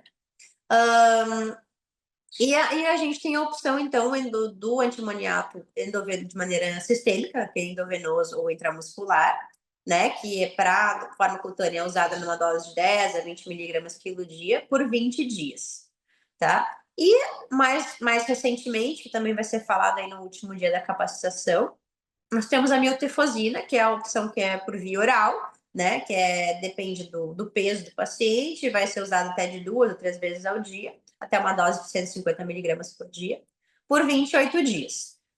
Também é uma medicação que ela é teratogênica, né? Então tem que assinar um termo, tanto mulher quanto o homem tem que assinar. O homem tem que assinar que ele não vai emprestar medicação para ninguém, que ele sabe que é teratogênica, enfim, né? Que não vai vender para ninguém, aquelas coisas. E tem que ser acompanhada com o exame laboratorial, porque também pode ter toxicidade ali no meio do tratamento, tá? Então não dá só para dar a medicação e vai, te vira, né? Por 28 dias. Tem que estar acompanhando isso aí. E na forma mucosa, que nem eu falei, é uma forma que é um pouco mais difícil de tratar, precisa de doses maiores, tem mais recidiva, mais complicação. Então, na forma mucosa, o manual ele traz, não tem como a gente aplicar a intralesional, não tem como eu aplicar lá dentro do nariz, né, uma medicação que eu nem tô vendo que tá fazendo. E também a miltefosina, a gente não sabe ainda qual vai ser a resposta realmente desse tratamento. Então, ainda não é indicada para isso. Os estudos ainda não têm bem certo o uso da miltefosina para a forma mucosa. Então, ela não é indicada para isso. Então, o ideal ele traz o antimoniato de hemoglobina endovenoso ou intramuscular, aí já numa dose maior, né, ali 20 miligramas quilo dia, por 30 dias, também por mais tempo do que na cutânea, associada à pentoxifilina, que é uma medicação que a gente sabe que diminui a chance de recorrência, ele é tipo um adjuvante no tratamento, e é feito de maneira por via oral, tá? Um comprimido de 400 miligramas, 3 vezes ao dia por 30 dias, independente do peso, mas tem que ser, um paciente tem que ter mais de 12 anos, não é utilizado em crianças, né? E basicamente naqueles pacientes que têm contraindicações, ou contraindicação ao Lucantime, ou é um paciente imunossuprimido que já vai ter uma resposta pior, né? Ou foi já um paciente que já teve uma falha terapêutica, 2 tratamentos anteriores, aí a gente vai utilizar a anfotericina, que pode ser a deoxicolato ou a liposomal, que tem uma resposta melhor, conhecidamente, tá? Então, mas aí já é um tratamento que vai precisar ser internado, né? Porque é um pouquinho mais complicadinho de acompanhar. A gente vai falar um pouquinho especificamente de cada tratamento. Então, aí uma coisa bem interessante, tá? Que a Fiocruz trouxe alguns estudos. No final da apresentação na bibliografia, eu cito alguns estudos ali, para quem quiser ver, tá? Mas o Rio de Janeiro tem essa experiência muito interessante, que é do glucantime em baixa dosagem. Então, a gente, né, assim, por exemplo, uma dose de 20 miligramas quilo dia, que muitas vezes é 3 ampolas por dia ali, tem muito mais chance de dar algum efeito colateral, né? Que eu vou trazer depois quais são as reações adversas que podem causar. Mas o tratamento de baixa dosagem, isso diminui bastante, né, esse risco. Então, isso é uma opção bem interessante, principalmente para aqueles pacientes que têm um risco maior de utilizar essas medicações, né? E eles fizeram eles fizeram estudos que testaram, por exemplo, na leishmaniose cutânea, uma dose de 5 miligramas quilo dia por 30 dias, que pode ser feita ou de forma contínua ou em séries de 10 em 10 dias, né? 10 dias de medicação, 10 dias de pausa, 10 dias de medicação e assim vai. Também fizeram a opção do medicamento por via intramuscular em dias alternados, independente do peso, até ter a cura clínica, vai acompanhando, né? Até isso melhorar totalmente. E na lesão mucosa, eles também fizeram esse tratamento com 5 miligramas quilo dia, de forma contínua, em séries, né? Até a total epitelização da lesão e desinfiltração da mucosa, né? Sendo que eles toleraram ali a presença de um leve grau de infiltração da mucosa. Então, eles tiveram bons resultados com esse tipo de abordagem, e é uma coisa que a gente tem feito aqui em Santa Catarina em alguns casos, e tem tido uma boa resposta. Então, amanhã, né, vai ser falado bastante sobre a aplicação intralesional do glucantime, mas só falando um pouquinho, né, sobre esse escolha de tratamento, que é uma das melhores que a gente tem, sempre que é possível, é interessante fazer, né? Ela é restrita à leishmaniose cutânea localizada e também pode ser utilizada na leishmaniose recidiva cutis, né? Porque, por exemplo, na leishmaniose cutânea disseminada, não tem como fazer isso em várias lesões, né? Muitas lesões, né? Até perigoso, enfim. Então, são para aquelas, na verdade, o manual traz como uma lesão única, né? Mas assim, na prática a gente sabe que ali, por exemplo, 3 lesões dá para fazer, né? E tem que ser uma lesão relativamente pequena, uma lesão ali, no máximo 3 a 5 centímetros, né? O manual traz menor que 3 centímetros. Então, seria uma lesão ou poucas e menor que 3 centímetros. E pode ser feita em qualquer localização, exceto quando tem na cabeça ou áreas periarticulares. Essas localizações seria mais complicadinho, né? Já teve pessoas que fizeram na face e tal, mas se for principalmente perto dos olhos, aí já não é interessante, né? E tem que ter muito cuidado daí. E na verdade, ela não são as mesmas contraindicações que ocorrem no glucantime sistêmico, tá? Pelo contrário, ele é mais indicado ainda nas pessoas que têm um maior risco de efeito colateral ao glucantime. Então, pacientes acima de 50 anos, cardiopata, nefropatas, hepatopatas, porque, que nem eu falei, é uma dose menor, né? Porque, na verdade, a intralesional, eu vou falar depois, a gente costuma fazer uma ampola ali, até dá para fazer mais, mas uma ampola, por exemplo, por sessão, tem três vezes, né? Separado por 15 dias, então isso é muito menos do que fazer, por exemplo, 3 ampolas endovenosas por 30 dias seguidos, por exemplo, né? Ou com 20 dias. Então, é muito menos tóxico e é bastante seguro. Não tem uma contraindicação absoluta. Ali embaixo, tá? Eu coloco um link do YouTube que é um videozinho que mostra toda a técnica que foi feita aqui em Santa Catarina, até se não me engano, pela doutora Maris. E é bem legal esse videozinho mostrando como aplicar a medicação. Eu acho que alguém mandou alguma dúvida ali, mas acho que vamos deixar para o final das apresentações e a gente tira todas as dúvidas, tá, pessoal? Podem colocando ali as dúvidas que surgirem. E sobre a miltefosina, né? Eu falei um pouquinho, foi incorporada em 2021, é um tratamento oral, ela tem que ser usada em maiores de 12 anos e tem que ter um peso acima de 30 quilos, tem um potencial teratogênico, é restrito para forma cutânea, porque a gente tem poucos dados aí na literatura sobre a resposta ao tratamento da forma mucosa. E tem como contraindicações absolutas: hipersensibilidade, disfunção hepática renal prévia grave, síndrome de Sjögren-Larsson, problemas hereditários raros de intolerância à lactose, deficiência de lactose, ou uma absorção de glucose galactase. Deficiência de lactase, desculpa, gente. E gravidez, tá? Que é teratogênico. Só que só um esqueminha mostrando a etapa do tratamento, né? Então, 28 dias, ali no 13º dia a gente tem um retorno médico, a gente vai pedir o exame laboratório, a gente vai avaliar, desculpa, o laboratório de controle que a gente solicitou lá no início, né? Antes do tratamento também, eu tenho que ter um laboratório pré-tratamento, até para poder comparar com esse exame no meio do tratamento, né? Eu vou verificar nesse retorno também se o paciente continua tomando a medicação, se teve algum efeito adverso, se está tendo alguma sobra de medicamento. Eu vou ver esse exame, eu vou ver se tem alguma indicação de parar o tratamento, porque está tendo uma toxicidade, né? E se não, se estiver tudo certo, eu vou dar continuidade ao tratamento, né? O paciente vai continuar tomando, e no final do tratamento eu vou verificar novamente se ele conseguiu completar toda a medicação, né? Se eu vou orientar, né? Se é um paciente que pode engravidar, eu vou orientar utilizar a contracepção por mais 4 meses, né? E encaminhar para acompanhamento da atenção primária, para o paciente não engravidar nesse período, tá? Que existe risco. Então, é basicamente isso, mas amanhã, no último dia da capacitação, vai ser falado um pouco mais ainda sobre a miltefosina, né? Sobre contraindicações ao glucantime sistêmico, tá? Endovenoso e intramuscular. Então, gestantes é contraindicação e também não se recomenda, tá? Não é contraindicação absoluta, mas não se recomenda pacientes acima de 50 anos, portadores de cardiopatia, nefropatia, hepatopatia, hipersensibilidades ao componente. Evitar também o uso concomitante de medicações que prolongam o intervalo QT. Então, esse o glucantime é uma das medicações que podem aumentar o intervalo QT, né? Então tem esse risco de cardiotoxicidade. Geralmente os efeitos adversos, eles são leves, são moderados, raramente exigem a suspensão do tratamento, mas pode atingir esse limiar, né, de toxicidade e causar alterações cardíacas, hepáticas, pancreáticas ou renais.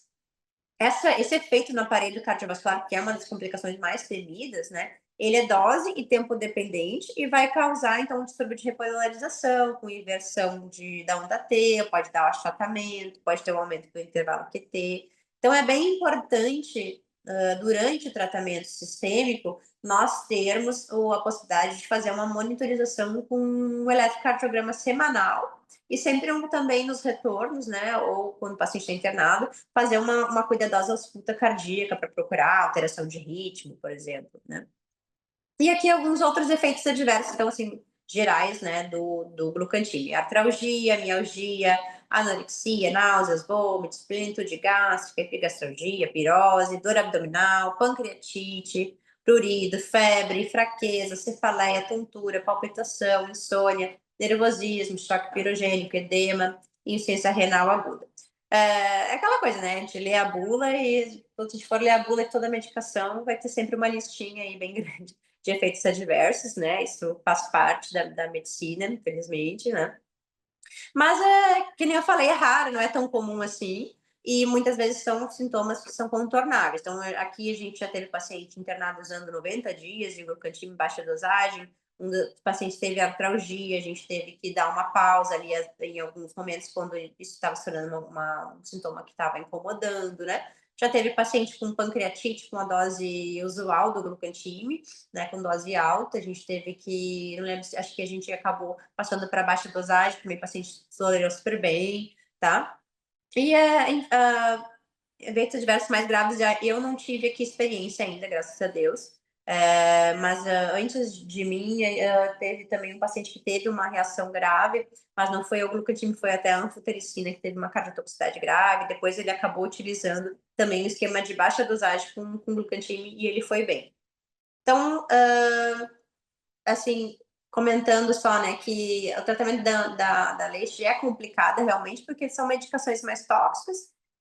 Tem as opções que são menos tóxicas, que é principalmente a intralesional, né, e a miltefosina também é menos tóxica, apesar de ter a questão da teratogenicidade, né, mas não pode ser usado em todos os pacientes. Então, cada caso é um caso, tem que ser avaliado individualmente, com as opções que nós temos, né.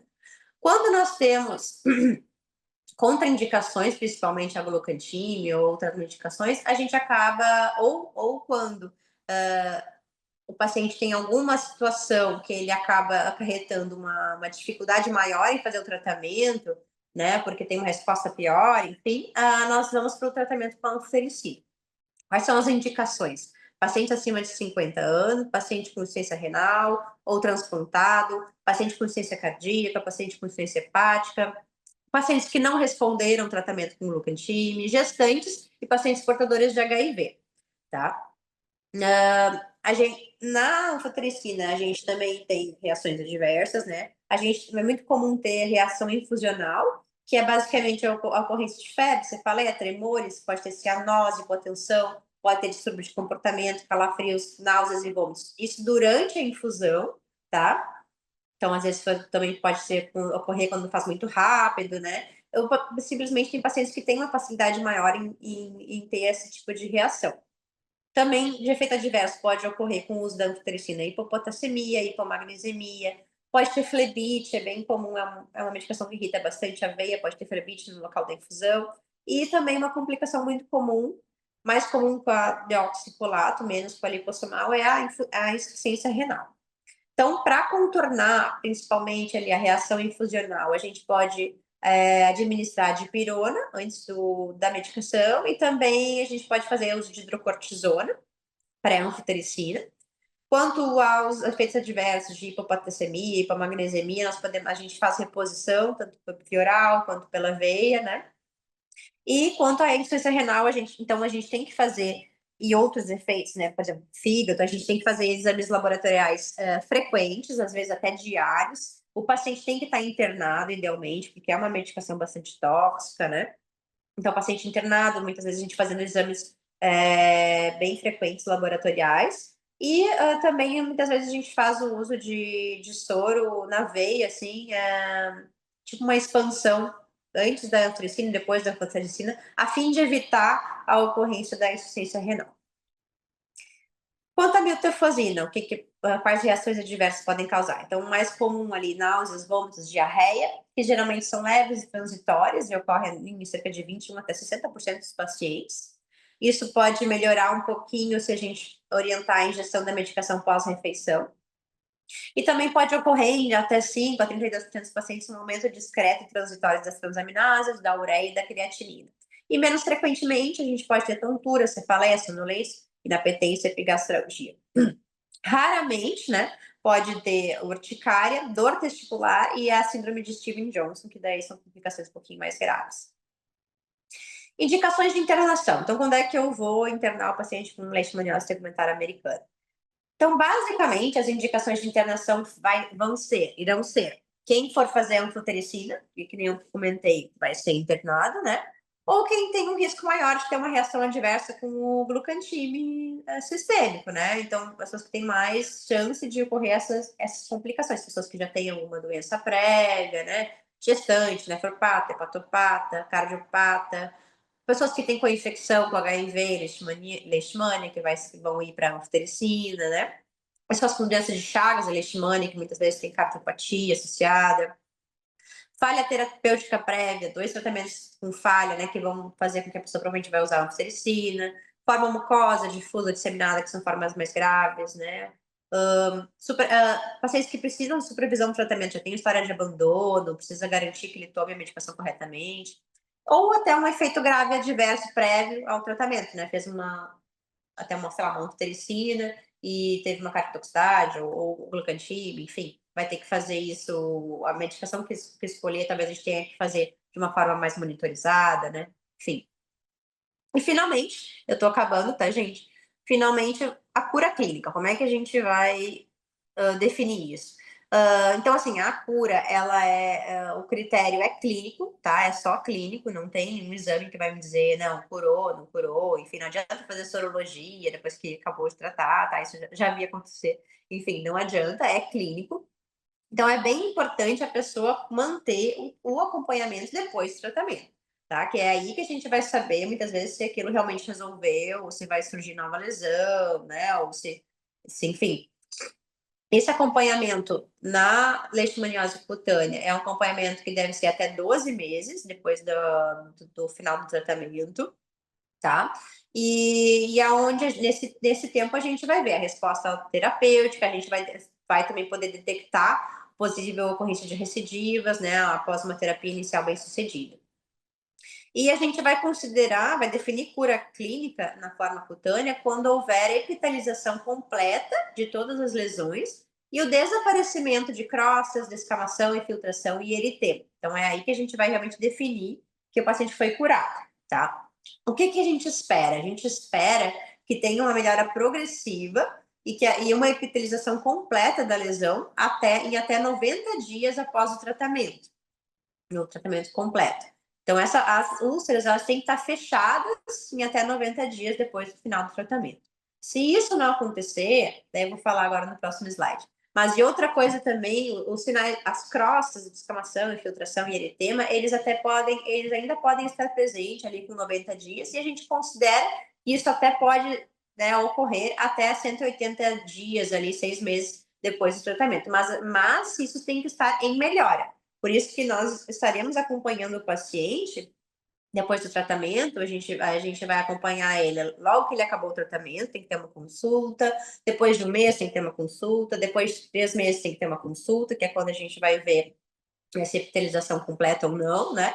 E depois de 6 meses, depois de 1 ano, então, para a gente realmente considerar que houve a cura clínica, né?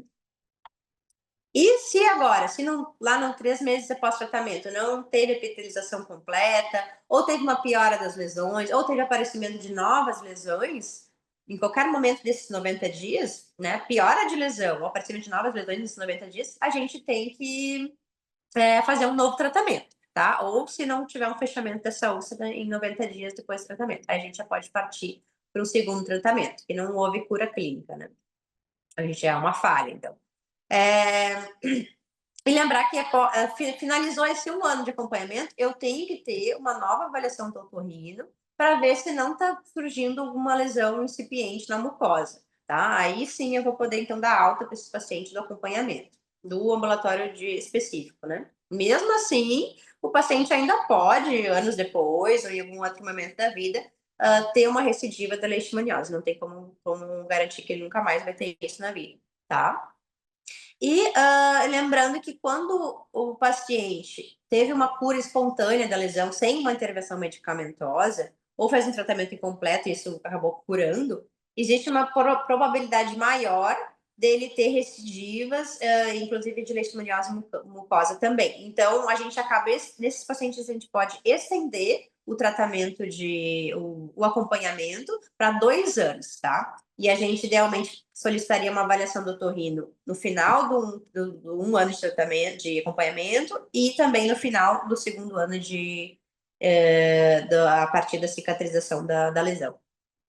E na forma mucosa, a gente vai definir a cura clínica como regressão de todos os sinais de lesão ativa, com comprovação por exame otorrino, tá?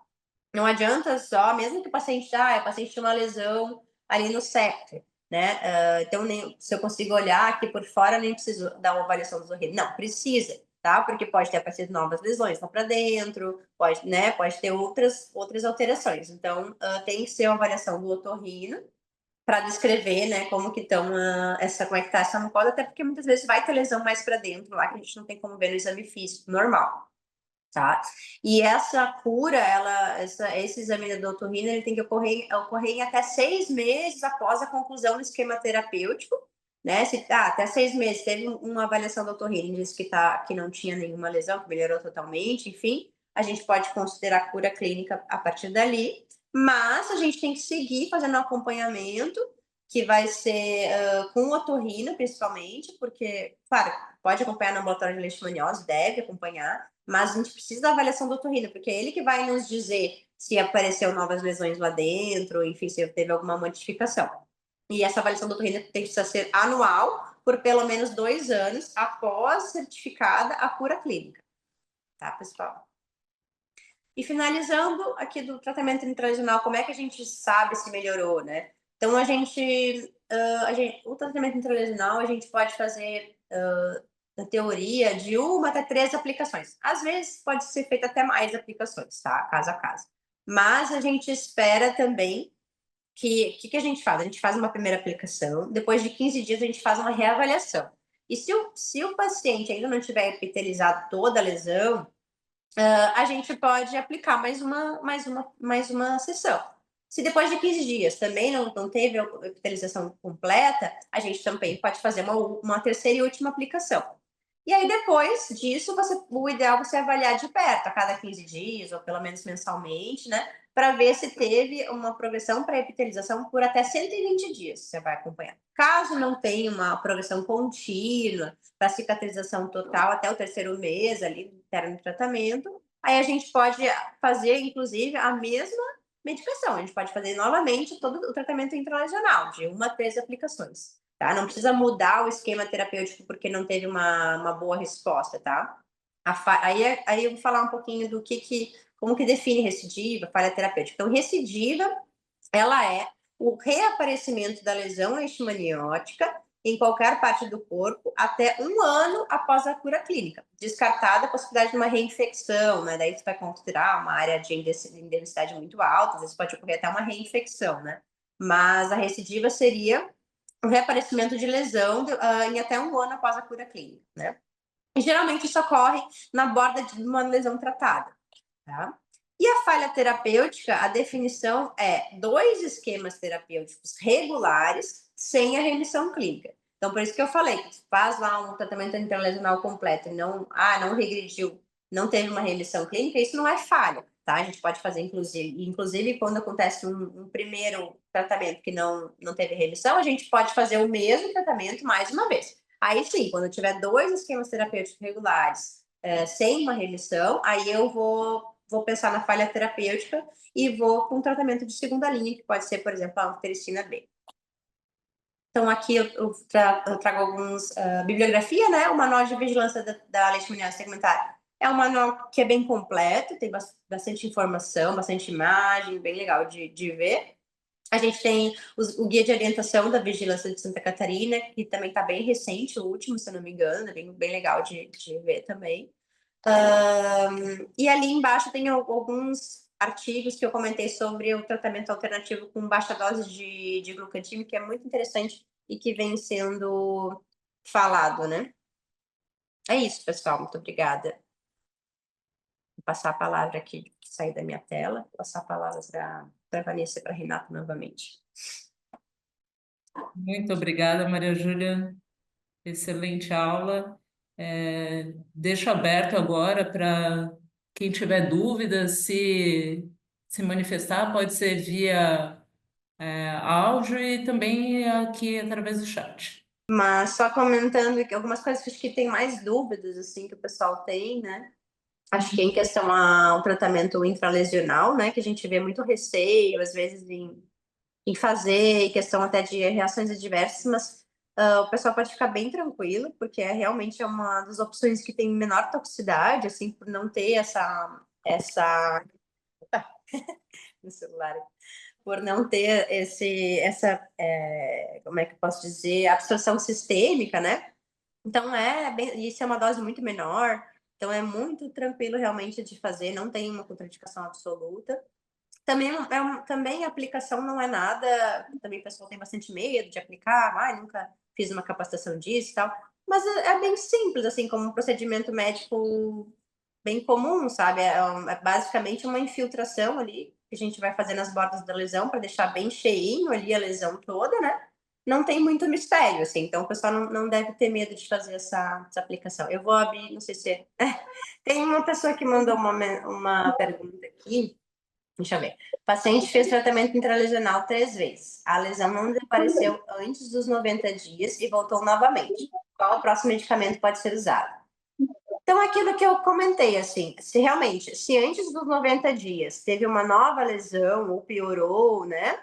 A gente já tem que partir para o segundo tratamento. Nesse caso, não tem problema a gente repetir a mesma medicação, tá? Poderia fazer, por exemplo, 1 a 3 aplicações novas do glucantina intralesional sem problemas. Aí sim, se após esse segundo tratamento não houve uma remissão, uma cura clínica, aí sim a gente vai pensar em outra possibilidade.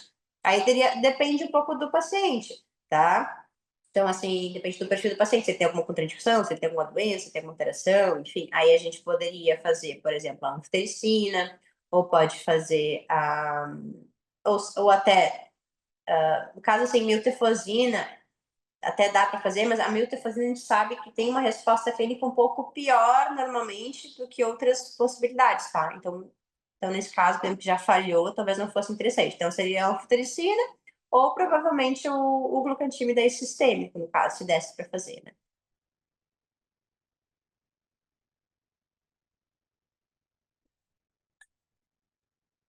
Mas se vai surgir mais alguma de nada. Alguma dúvida, gente? Se alguém tiver dúvida também em relação a fluxo de encaminhamento dos pacientes para o Hospital Nereu Ramos, que sempre surgem as dúvidas, né? Pessoal de Eu acho que isso é bem importante, né? Assim, eu não sei como é que tá isso agora, né, Vanessa, mas assim, tinha uma época que o pessoal da marcação de consultas dos municípios tinham muita dificuldade de saber como encaminhar. Então, é bem comum eles encaminharem errado, eles encaminhavam para o dermatologista geral, eles achavam que era para o dermato, não entendiam que tinha o ambulatório do Nereu, porque parece que no CISREG tem uma autorização específica para o município conseguir achar isso no sistema. E depois isso foi levado para a regulação estadual e eu não sei se vocês consertaram, mas sim, só para vocês saberem, porque principalmente o pessoal da vigilância, porque talvez tenha que ficar meio que em cima, falando junto ali com a marcação de consultas, para conseguir ver se eles estão encontrando no sistema, na hora de marcar lá, a opção, ambulatório de leishmaniose Nereu Ramos, tá?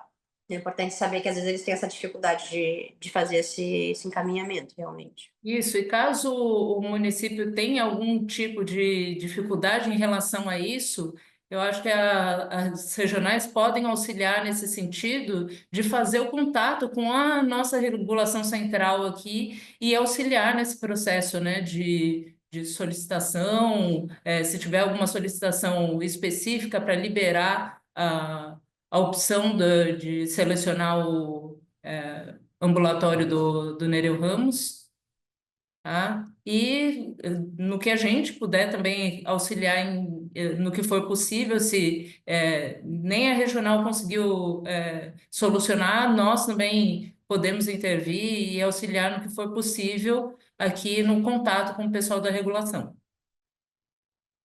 Isso. E acho que outra coisa importante é a questão do retorno mesmo ali, do acompanhamento de cura. Então, o que eu estava comentando com a Vanessa esses dias, o que eu percebo talvez que o pessoal não sabe, desconhece ou esquece que o paciente tem que voltar depois do tratamento. Então, claro, é falado do paciente, mas às vezes, né, aquela coisa, o paciente também tem pacientes muito simples, às vezes o paciente não entende bem a recomendação, ou acha que não precisa mais, né? Então, se não fica ninguém ali em cima no município, uma vigilância ou alguém ali mais ativo, às vezes o paciente pode não voltar e é bem importante que volte, né?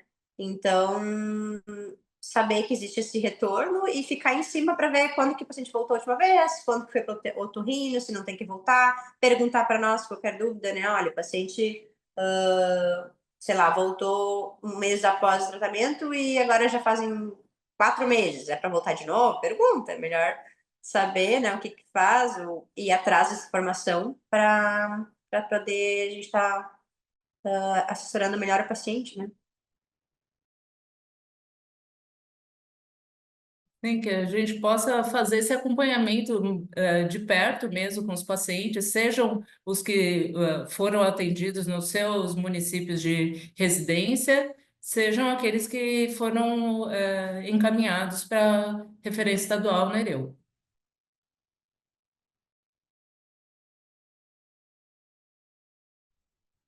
Mais alguma dúvida, gente?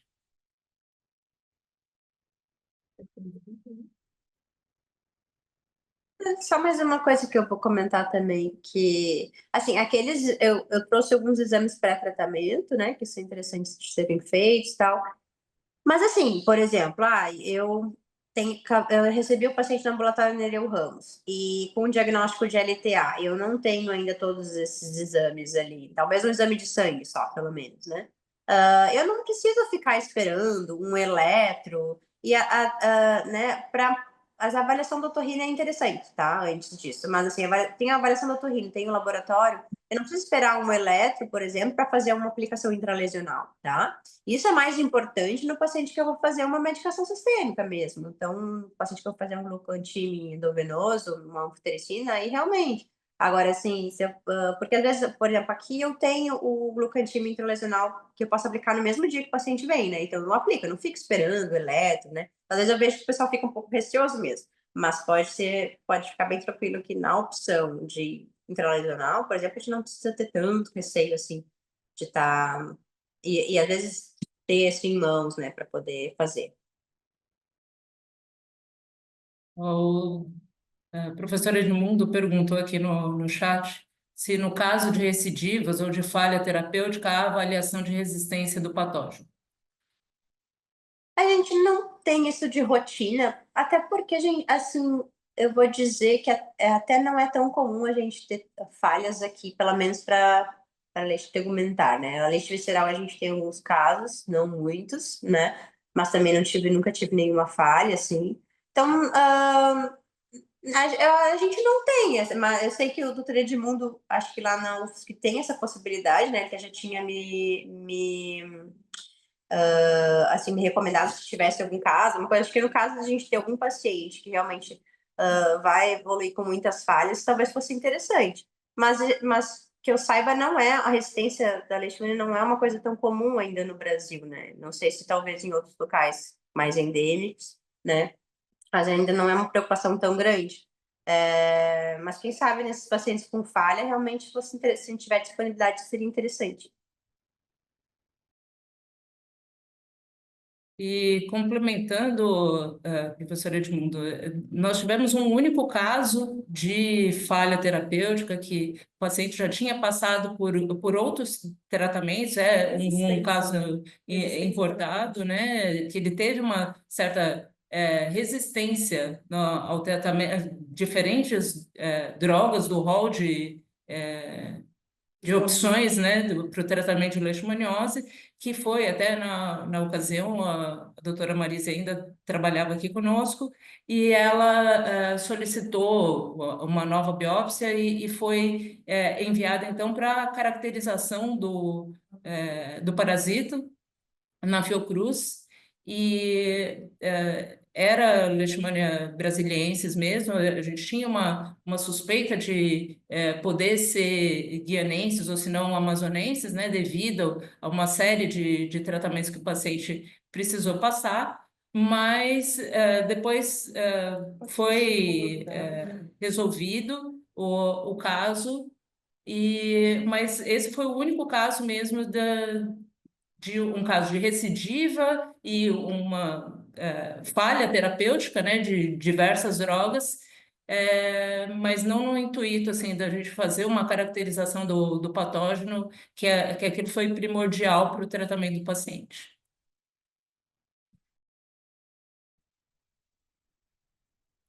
Esse caso, até eu lembro bem dele, ele é um caso que ficou por muito tempo com a gente, mas inclusive até hoje, né, é aplicado hoje que no manejo, né, Maria Júlia, que no caso dele foi feito baixa dosagem com aplicação de calor local e aí a coisa andou. Né? Então, eu acredito que talvez tenha muito da resposta do próprio paciente mesmo, né, da resposta à droga, né, que cada caso é um caso, cada pessoa responde de um jeito, né? E aí, com essa questão do manejo mesmo, administrando a droga e fazendo algumas mudanças de dose e aplicação local, aí teve uma resposta adequada. Então, assim, a gente não tem nenhum paciente aqui no histórico nosso que tenha tido, assim, uma falha 100% terapêutica, né? Mas mesmo... Acredito que o próprio paciente, a resposta dele mesmo interfere bastante. E eu queria aproveitar e parabenizar a Maria Júlia, que a apresentação foi impecável. Assim, a Maria Júlia, é bem importante porque ela uniu os anos de trabalho que ela teve dentro da vigilância aqui e ela pôde apropriar dos fluxos, de todo o sofrimento que a gente passa aqui, né? Quando há quebra de fluxo, há solicitações por fora, assim, e a gente fica maluca aqui, porque o que a gente quer é que o paciente tenha um bom atendimento do início ao fim, né? E as coisas que vão acontecer no satélite por fora atrapalham muito o trabalho. Então, ela sentiu essa agonia que a gente vive aqui todos os dias dentro do trabalho da vigilância e somou toda a experiência que ela teve aqui com os casos que foram aparecendo e agora na frente do Hospital Nereu Ramo Ambulatório, então se uniu o útil ao agradável, né? Então hoje ela somou todo esse conhecimento de experiência da leishmania, dos tratamentos, do manejo e também da experiência dos fluxos de como que funciona dentro do estado de Santa Catarina, né? Então isso foi muito importante para o serviço e para Florianópolis mesmo, enquanto referência, que é o Hospital Nereu Ramos, isso ficou muito bem consolidado, né? Obrigada. Gostei muito do convite aí, pessoal. Espero que tenham gostado. Bom, eu queria agradecer, Maria Júlia, e te parabenizar também, excelente aula, e agradecer também a presença de todos, teve uma presença acentuada aqui dos participantes, agradeço muito a participação de cada um. A presença de todo mundo. É bem Boa importante. tarde. Surpreendeu mesmo a participação hoje, teve bastante pontos aqui ligados, então a gente fica bem feliz, porque a gente sabe o trabalho que é para a gente formar uma capacitação, a gente dividiu em 3 momentos para não ficar pesado, né? Porque a gente sabe que o pessoal tem compromisso, e a gente espera que amanhã, a gente vai ter o doutor Armando amanhã falando, né, da intralesional, dando mais um reforço na questão que a Maria Júlia também trouxe, e, enfim, vai ser muito importante e bem enriquecedor para todo mundo. Tá? Mais uma vez, obrigada a todo mundo que esteve aqui presente. E lembrando que foi gravada sim a aula e depois vamos disponibilizar os links para vocês poderem ter acesso e assistirem mais uma vez e quantas vezes forem necessárias. Eu Tá? vou mandar a apresentação também. Já mandei, né, para ti, Vanessa. Isso. Aí pode ser encaminhada para as regionais também. E é isso, pessoal. Boa tarde. Muito obrigada a todos, gente.